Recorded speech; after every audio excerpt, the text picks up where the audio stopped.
Good morning everybody. I am Agni, inspector Agni. Welcome mister Agni. నా పేరు దేవరాజ్. వీళ్ళిద్దరు నా business partner Ganesh and Kalidas.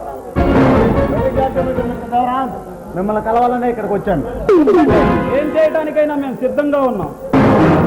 ఈ నగరంలో శాంతి భద్రతల్ని మీరే కాపాడాలి.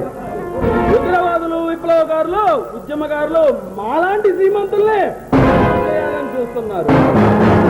వారి బారి నుంచి మీరే మమ్మల్ని కాపాడాలి. ఈ రంగంలో దిగితే విప్లవకారులు, ఉగ్రవాదులు ఊరి పులి మెర్రలు లాంటి కారడు. ఇక రౌడీలు, గుండాలు పిడికిల దాటికి తట్టుకోలేక చట్టానికి సరెండర్ అవుతారు. ఇన్స్పెక్టర్ అగ్ని. మాకు బాగా తెలుసు. గతంలో మీరు చేసిన సాంస్కృత్యాలే కథలు కథలుగా విన్నాం. ఊరు వచ్చినందుకు మాకు చాలా చాలా సంతోషంగా ఉంది.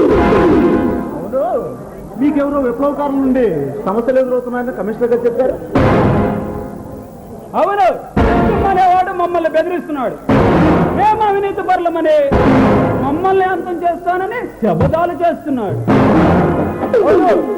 వెంటనే వాళ్ళని అదుపులోకి తీసుకోవాలి.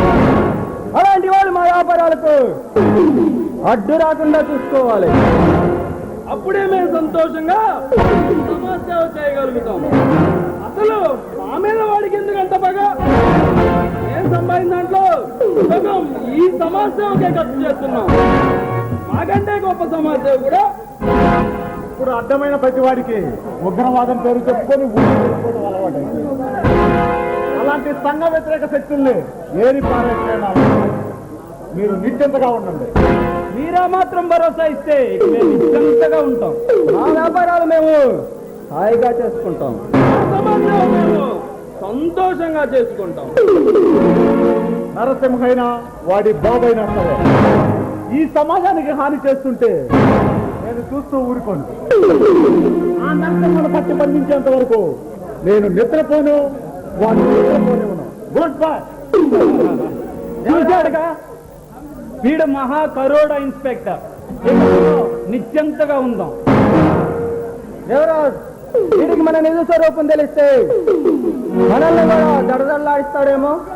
ఎందుకైనా మంచిది వీడి మీద కన్నేసి ఉంచడం చాలా మంచిది. మీకా భయం అక్కర్లేదు. ఈ ప్రభుత్వంలో మనకు